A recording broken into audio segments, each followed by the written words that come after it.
Kekasih-kekasih Tuhan, Bapak Mama, Saudara yang dikasihi Tuhan. Shalom. Shalom. Bapak Mama, Saudara yang terkasih, mengawali akan perenungan firman Tuhan pagi ini dengan sebuah pertanyaan sederhana. Kekasih Tuhan, kalau orang lain bikin masalah, lalu kita dituduh sebagai pelakunya, menurut Bapak Mama Saudara, apakah kotong terima tuduhan ini? Terima sonde? Tidak ya? Tentu tidak. Dan saya yakin itu. Orang lain yang bikin salah baru kotong yang dituduh, kotong yang menerima konsekuensinya, tentu kita tidak terima. Sekarang saya balik pertanyaannya. Kalau kita yang salah, tapi orang lain yang dituduh sebagai pelakunya, dan orang lain itu yang harus menanggung konsekuensi atau akibatnya, kira-kira kotong senang atau tidak? Senang kotong yang salah, tapi orang lain yang dapat getahnya. Ya sebenarnya pertanyaan ini tidak perlu dijawab. Cukup kotong renungkan dalam hati kita masing-masing, dan sekiranya pertanyaan ini sedikit mengganggu kita. Karena pertanyaan ini memang sengaja dibuat untuk mengantar kita, untuk kita dapat memahami tema pagi ini. Yesus menderita akibat dosa. Saudara yang terkasih, penderitaan adalah bagian yang tidak terhindarkan dalam kehidupan kita sebagai orang percaya. Seringkali kita diperhadapkan pada derita akibat perlakuan tidak adil dari sesama, atau bahkan akibat dari dosa-dosa yang kotong lakukan sendiri. Dalam kondisi seperti ini, maka saudara dan saya dipanggil untuk kita meneladani Kristus dalam menghadapi penderitaan. Saudara yang terkasih, penderitaan Yesus Kristus ini menjadi dasar teladan dan menjadi jejak penderitaan kita di dunia sekarang ini. Simbol penderitaan Yesus Kristus ialah salib. Saudara yang terkasih, ada banyak orang di zaman pemerintahan Romawi kuno yang menerima hukuman mati dengan cara disalibkan. Dan bagi mereka, salib itu simbol yang biasa. Siapapun yang melakukan kesalahan, dia dijatuhi hukuman, maka hukuman itu dalam bentuk disalibkan. Maka bagi orang Romawi kuno, itu hal yang biasa. Tetapi saudara yang terkasih, salib Kristus bukan salib yang biasa. Banyak orang dihukum mati disalib karena dosa dan kejahatannya sendiri. Tetapi Tuhan Yesus, dia disalibkan karena dosa dan kejahatan orang lain, yaitu dosa dan kejahatan semua manusia yang sudah jatuh ke dalam dosa sejak Adam dan Hawa. Oleh karena itu saudara yang terkasih, mari kita memaknai penderitaan kita dari pandangan salib Kristus. Yang pertama saudara, salib tanda penderitaan karena sadar akan kehendak Allah. Salib Kristus itu tanda penderitaan karena Yesus Kristus sadar akan kehendak Allah. Dalam kesadarannya, maka Yesus bersedia menerima segala tuduhan palsu. Walaupun tidak ada kejahatan apapun yang dibuat oleh Yesus, tetapi Yesus tetap dituduh. Dia tidak berbuat dosa, tipu daya tidak ada dalam mulutnya. Tetapi segala tuduhan palsu itu ditunjukkan pada Yesus. Caci maki, siksaan, dera demi dera, sampai pada hukuman mati di atas kayu salib. Apakah Yesus melawan? Yesus tetap menerima tanpa membantah. Tanpa dia membalas dengan caci maki ataupun dia balik mengancam, itu tidak ada dalam sikap Yesus. Saudara yang terkasih, inilah yang dimaksudkan oleh Rasul Petrus dengan menderita karena sadar akan kehendak Allah. Yesus menderita karena sadar Allah punya kehendak, yaitu demi umat manusia yang berdosa. Itu yang pertama. Yang kedua, diperlakukan dengan buruk tetapi tidak melawan atau tidak membalas. Mungkin kotong berpikir, apakah ini bukannya membiarkan kejahatan dan rantai kekerasan tetap ada dengan tidak membalas, walaupun diperlakukan dengan buruk, tidak melawan. Saudara yang terkasih, Petrus sedang menasihati para hamba bahwa perlakuan buruk yang Yesus alami itu jauh lebih berat dari yang dialami oleh para hamba di zaman itu. Namun saudara, ini tidak dimaksudkan untuk kita menganggap remeh penderitaan para hamba. Petrus juga bukan sedang mengagungkan penderitaan seperti perilaku masokisme yang merasa bahagia jika bisa menyakiti diri sendiri. Bukan itu. Tetapi Petrus, dia sedang mengingatkan bahwa satu-satunya alasan Tuhan Yesus mau menderita adalah karena saudara dan saya. Karena kita. Dan konsekuensinya, Yesus harus menerima kerapuhan kita menjadi kerapuhannya sendiri di atas kayu salib. Dia mau menanggung dosa saudara dan saya di dalam penderitaannya sampai dengan mati. Pertanyaan bagi kita, lalu bagaimana dengan penderitaan kita hari ini? Rasul Petrus sedang mengajak kita untuk mari kita melihat penderitaan dari dua sudut pandang. Yang pertama, Bapak Mama, penderitaan itu dapat terjadi karena kesalahan diri sendiri atau penderitaan karena dosa kita, ayat 20b. Sekali lagi, penderitaan itu dapat terjadi karena kesalahan diri sendiri atau karena penderitaan itu karena dosa. Penderitaan karena kesalahan diri sendiri atau karena dosa yang kita perbuat. Saudara, ini bukanlah jenis penderitaan yang mendatangkan pujian.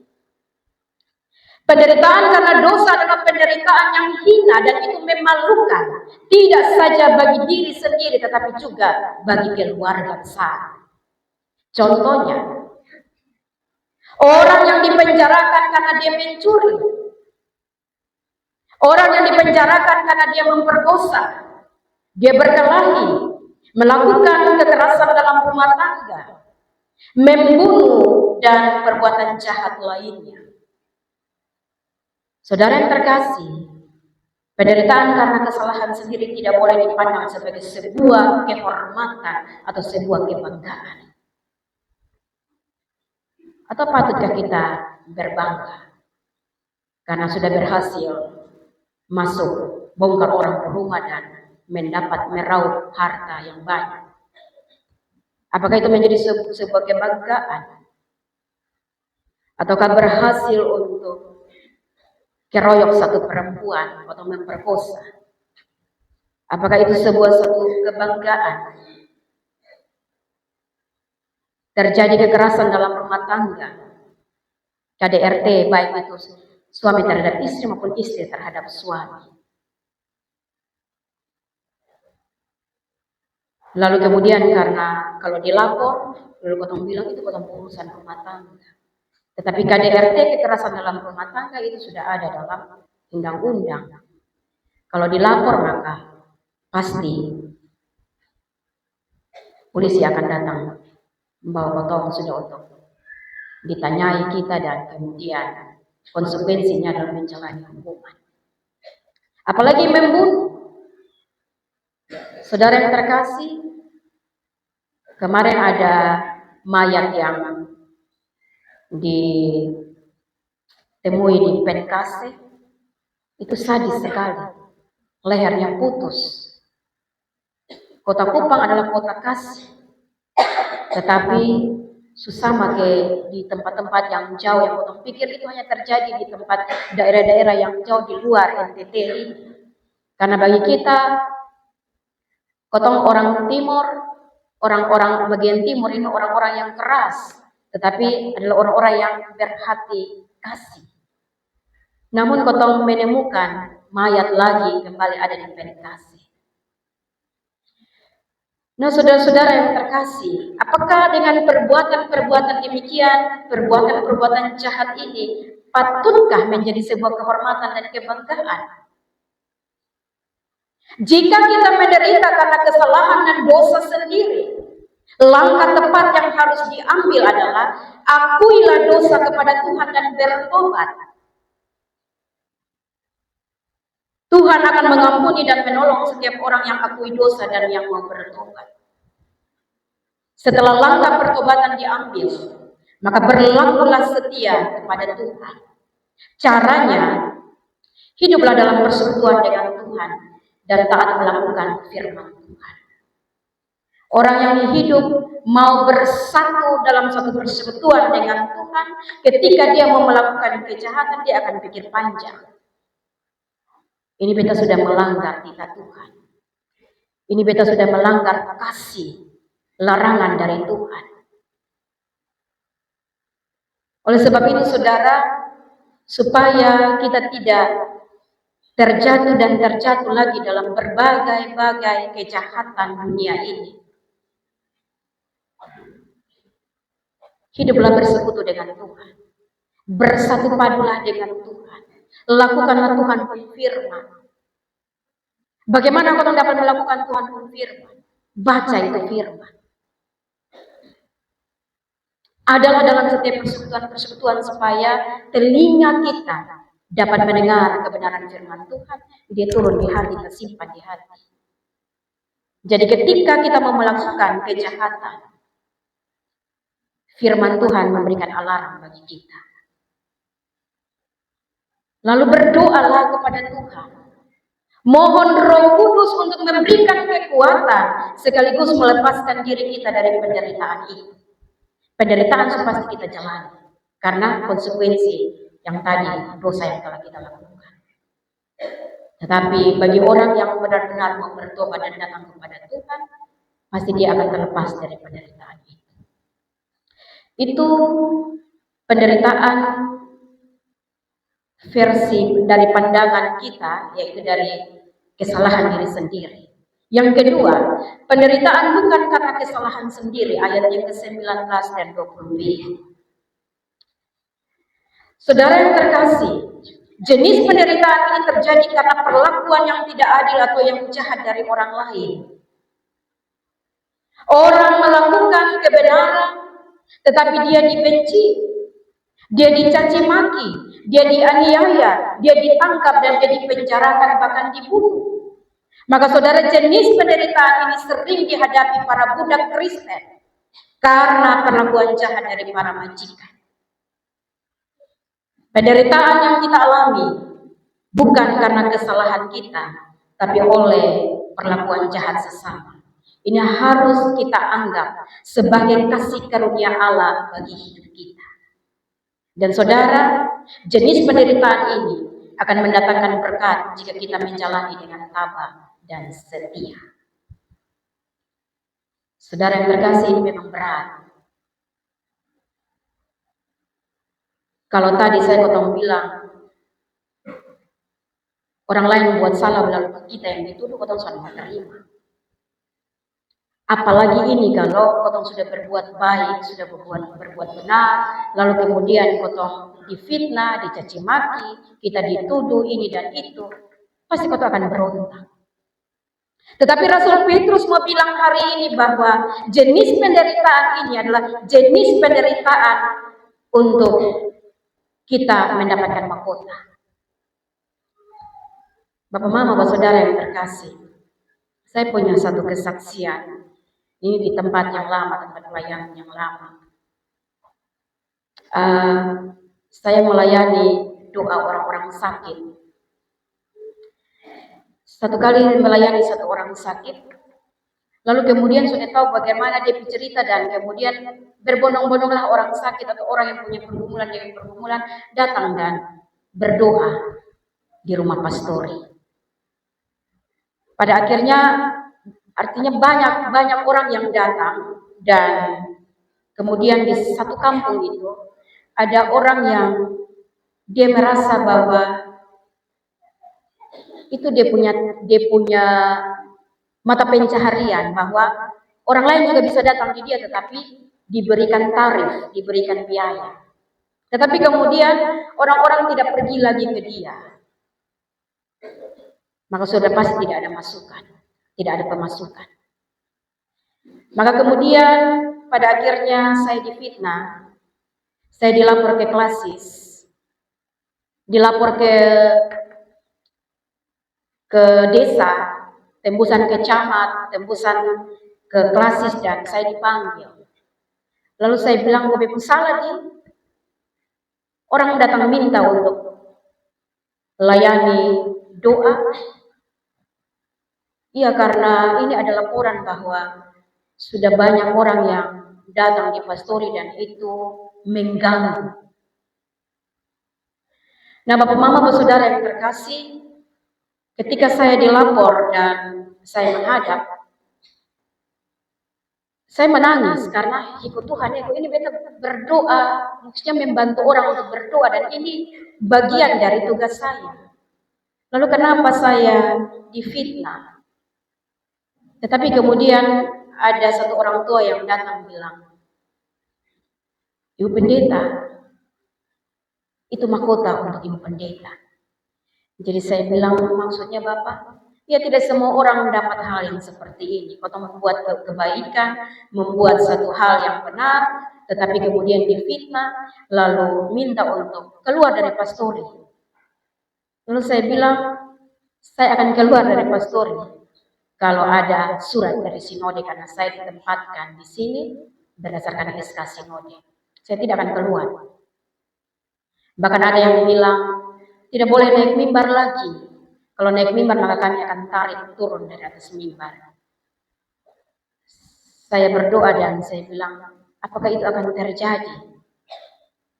Tetapi puji Tuhan bahwa ada jemaat-jemaat yang di bagian keamanan mereka datang. Saya bilang, ini bagaimana kalau misalkan saya naik mimbar dan kacau? Mereka bilang, Pendeta, naik mimbar saja.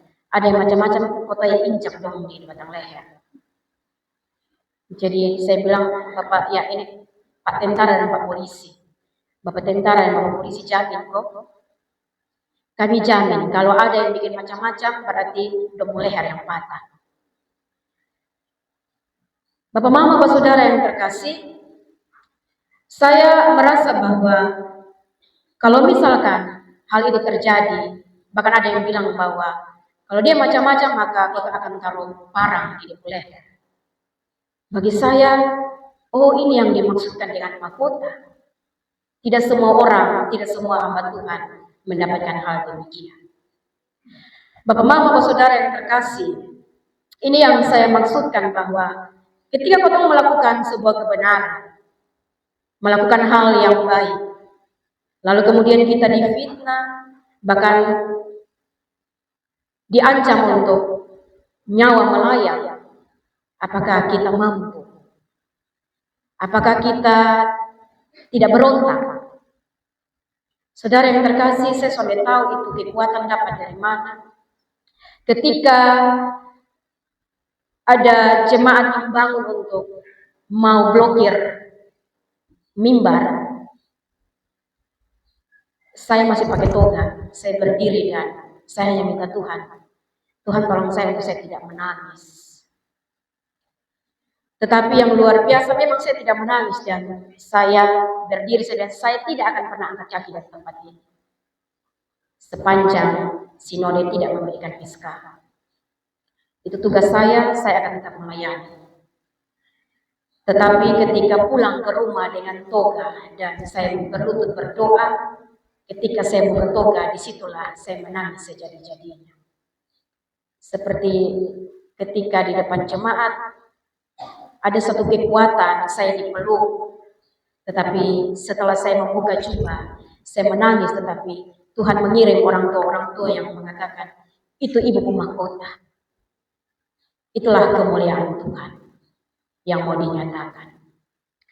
Bapak Mama, Bapak Saudara yang terkasih, maka di minggu sengsara ini, Teks bacaan kita memberikan pesan penting bagi kita. Yang pertama, bahwa penderitaan adalah bagian yang tak terpisahkan dalam hidup sebagai orang percaya. Ingat, penderitaan tidak terpisahkan dari hidup selagi kita masih hidup di dunia ini. Kita tidak saja dipanggil untuk percaya kepada Yesus Kristus, bukan hanya percaya, tetapi kita juga dipanggil untuk menderita karena pengakuan percaya kita kepada Yesus Kristus sebagai Tuhan dan Juru Selamat hidup. Orang percaya dipanggil untuk menderita karena Yesus Kristus juga telah menderita untuk kita. Itu ketemu panggilan. Jadi kalau kau menderita walaupun kau sudah buat benar dan itu menderita, itu panggilan kita. Dan saya mau bilang itu mahkota. Bapak, Mama, Saudara yang terkasih, maka kalau kita menderita karena percaya kepada Yesus Kristus, penderitaan itu layak dihormati di hadapan Allah dan dipandang sebagai kasih karunia yang datang dari Allah dalam hidup. Penderitaan karena Kristus itu selalu menuntut pada kemuliaan dan perkenanan Allah. Jadi sekarang kau mau mendapatkan perkenanan Allah atau kau mau mendapatkan perkenanan manusia? Perkenanan dari manusia atau penghormatan dari manusia itu bersifat sementara.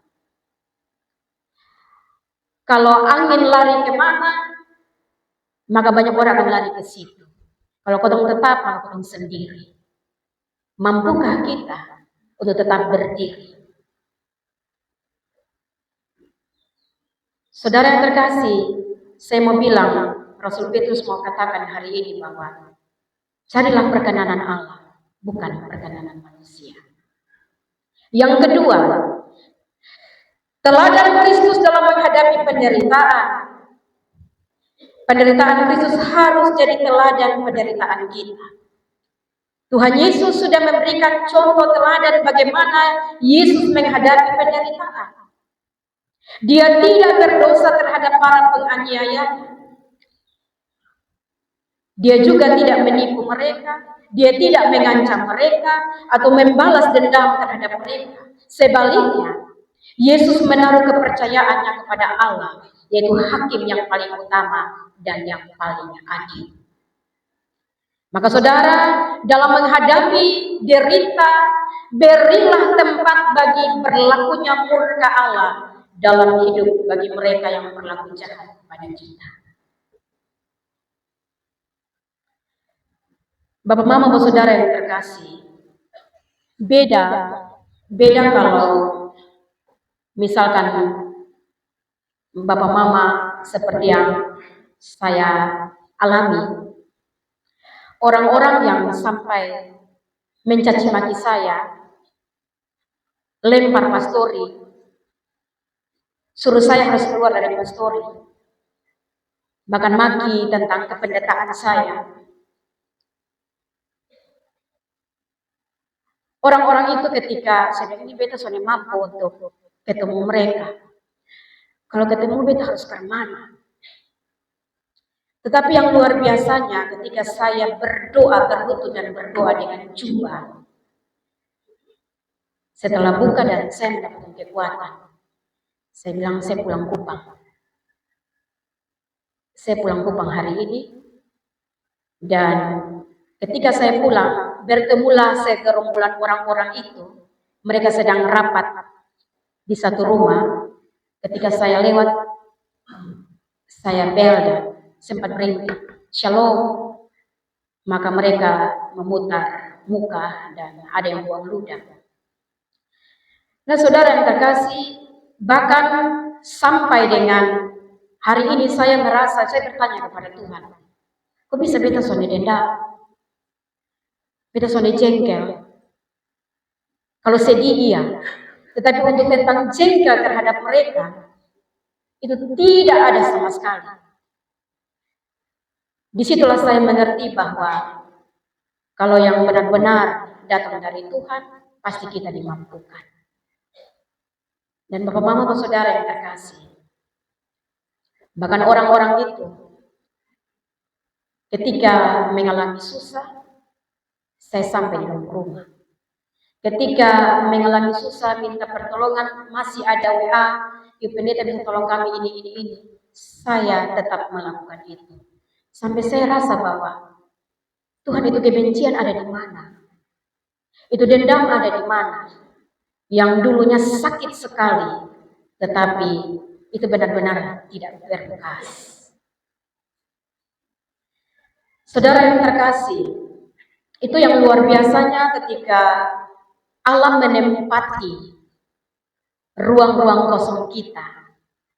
Ketika Allah menempati dengan kasih-Nya, dengan pengampunannya, pasti kita mampu. Kalau omong secara manusia sudah mungkin. Tetapi kalau Tuhan Allah yang mau bekerja, Dia mau menyatakan kebenarannya lewat kita, lewat setiap kita pribadi, pasti kita dimampukan. Karena kekuatan Roh Kudus itu, Dia melebihi kekuatan kita manusia. Pasti semua orang bisa. Kalau Tuhan hadir dan kau memberi diri untuk biarkan Tuhan yang bekerja. Artinya saudara, hari pembalasan akan tiba bagi setiap orang yang berlaku jahat dan yang membuat kita menderita. Maka kita tidak perlu membalas dendam sendiri. Sebaliknya, tabah hadapi derita dan berusaha membalas yang jahat dengan kebaikan. Bahkan dengan memandang pada salib Kristus, kita berkomitmen kuat untuk setia melayani, kuat untuk setia mengasihi, kuat untuk setia mengampuni, dan memperlakukan orang lain seperti Yesus memperlakukan kita, yaitu mengasihi dan kasih-Nya itu kekal. Untuk semua teman-teman, para orang tua, bersaudara yang akan diperhadapkan, baik itu sebagai sekretaris BP4C, sebagai anggota BP4C, sebagai sekretaris perempuan Gemir, sebagai pengajar-pengajar Parnon Presbiter, dan juga sebagai panitia hari raya, panitia Narwastu Cup 7 2025. Semua kita yang akan diperhadapkan yang pakai baju-baju putih, yang laki-laki dan pakai dasi ganteng-ganteng, cantik-cantik. Hari ini saudara-saudara akan diperhadapkan. Setialah melayani, setialah mengasihi dan melakukan yang terbaik yang Yesus sudah lakukan untuk kau lakukan itulah yang terbaik bagi pelayanan kita, bagi pekerjaan kita maupun bagi sesama kita.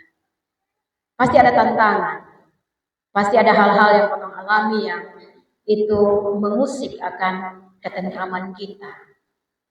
Tetapi jikalau kau tetap mau melakukan yang benar, pasti Tuhan akan memampukan kita. Amin kok.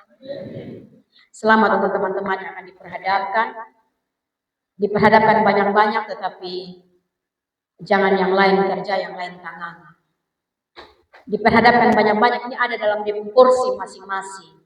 Jadi kalau teman-teman sonde di porsi dia sonde melakukan, maka pincanglah kau punya pekerjaan itu. Bahkan Bapak Mama, Bapak Saudara yang terkasih, kita juga nanti akan memperhadapkan lagi panitia Jamborepa. Ini event yang besar untuk Klasis Kupang Tengah. Tuan rumah adalah Narwastu Norbaki. Ini yang saya rasa itu salib. Dalam persidangan waktu saya ada kedukaan, jadi saya tidak hadir. Saya mencoba tarik beta hadir, potong tolak saja. Kenapa kegiatan event-event besar selalu di Narwastu? Mengkali Narwastu ini ada sesuatu yang luar biasa, mewanginya. Amin. Amin berarti kerja. Tanggal 23 kita akan memperhadapkan panitia Jamborepar. Itu event yang besar, kita harus segera perhadapkan supaya kerja. Karena ini melibatkan 49 jemaat yang dimana anak-anak akan berkemah di sini. Setiap gereja dengan tim-tim akan berkemah di sini dan pasti kita kerja berat. Saya mohon dukungan dari teman-teman semua. Kita akan rapat majelis untuk kita pembentukan panitia internal di sini. Itu sesuai dengan arahan dari Ketua Klasis. Kita harus membentuk panitia internal di tempat ini. Ya, itu saling bagi kita untuk kita menjalaninya, terus berkomitmen, kuat dan setia melayani, mengasihi dan melakukanlah yang baik. Saudara yang terkasih, adalah anugerah jika seseorang karena sadar akan kehendak Allah, dia menanggung penderitaan secara tidak adil, dan itu adalah mahkota. Kalau hari ini kau terima tanggung jawab, jalanilah karena lihat tentang mahkota yang tersedia di depan.